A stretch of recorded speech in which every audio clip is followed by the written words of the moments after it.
இல்லை கல்வெட்டிலே எழுதியிருக்கிறது. அதை பார்த்தவுடன் மனது அதிலே இழுக்கும். என்ன இது இவ்வளோ அருமையாக இருக்கிறது. அதை அங்கு பாடுவார்கள் சில பேர் அமர்ந்து கொண்டு. அதை பாடுகின்ற போது நம்முடைய உணர்வுகள் அங்கே செல்லும். உணர்வு அங்கே போய்விடும். ஆகவே இதையும் படிக்க வேண்டும் என்ற உணர்வு நமக்கு ஏற்படும். இப்படித்தான் இறைவனை நாம் உணர்ந்து கொள்ள முடியும் என்று சொல்வார்கள். ஆகவே அத்தனை பேரும் புதுவை அமிர்தா குரலை சப்ஸ்கிரைப் பண்ண வேண்டும், ஷேர் பண்ண வேண்டும். நிறைய இருக்கிறது, கற்றுக்கொள்வதற்கு நிறைய இருக்கிறது. நீங்கள் சொல்ல வேண்டும். கீதா அம்மா வணக்கம், காலை வணக்கம், இன்றைய நாள் சிறப்பாக செல்ல வேண்டும் என்று வேண்டிக் கொள்ளுங்கள். மகிழ்ச்சி. கீதா அம்மா வணக்கம். எல்லாவற்றிலும் ஏதோ ஒன்றை நமக்கு இறைவன் புகுத்திருக்கிறான். பிறந்திருக்கிறாய், நல்லதை மட்டும் அன்னப்பறவையை போல் நல்லதை மட்டும் நீ சேகரித்து வா. நல்லதை மட்டும் உள்ளே செலுத்தி கொண்டே இரு.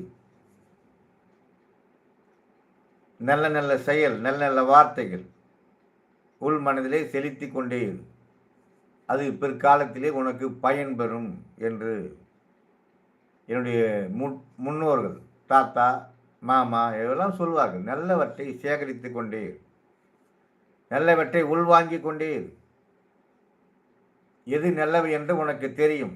போக போக புரிந்து கொள்வார் என்று சொல். ஒரு நாள் சினிமாவுக்கு போய்விட்டு 3 மணிக்கு வந்தேன். அப்பா கடிந்து கொண்டார். தாத்தா விடு, அவனை விடு, ஒன்றும் சொல்லார். மறுநாள் காலை என்னை கேட்டார், என்னடா உனக்கு இப்படி 3 மணிக்கு வருகிறாயே, இது சரியா? தெரிந்து கொள். நாளை நீ படிப்பதற்கு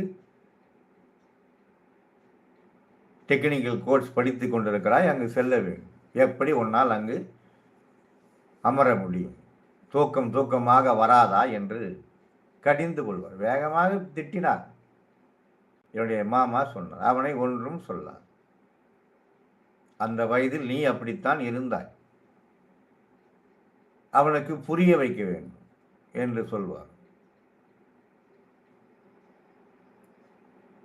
தாத்தா சொல்லுகிற கருத்தை அப்போது எனக்கு இனிப்பாக இருந்தது. அப்பா சொல்கிற கருத்து எனக்கு கசப்பாக இருந்தது.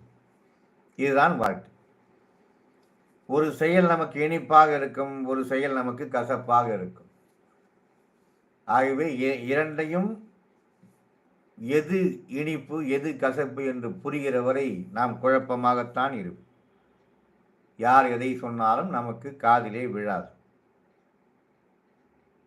யார் எதை சொன்னாலும் நமக்கு காதிலே விழாது. கீதா அம்மா இருக்கிறார்கள், கே இருக்கிறார்கள், குணராஜ் இருக்கிறார். இவர்களெல்லாம் கருத்தை சொல்வார்கள்.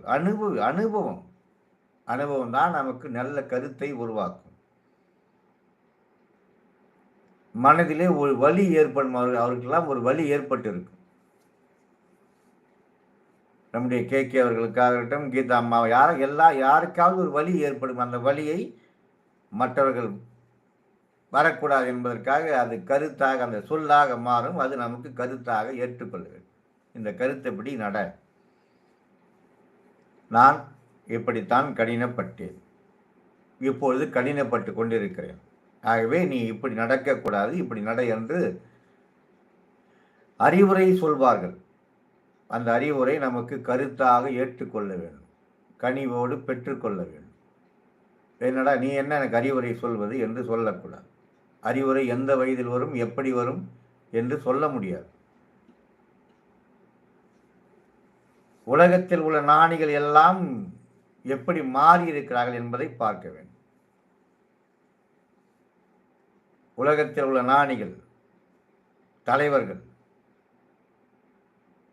உலகத்தில் உள்ள ஒட்டுமொத்த நபர்களையும், உங்களுக்கு புகழ்பெற்ற நபர்கள் பிடித்திருப்பவரை நீங்கள் கொஞ்சம் படித்து பார்த்தால் அதிசயமாக தான் இருக்கும். ஒரு வரி, ஒரு செயல் அவர்களை மாற்றிவிடும்.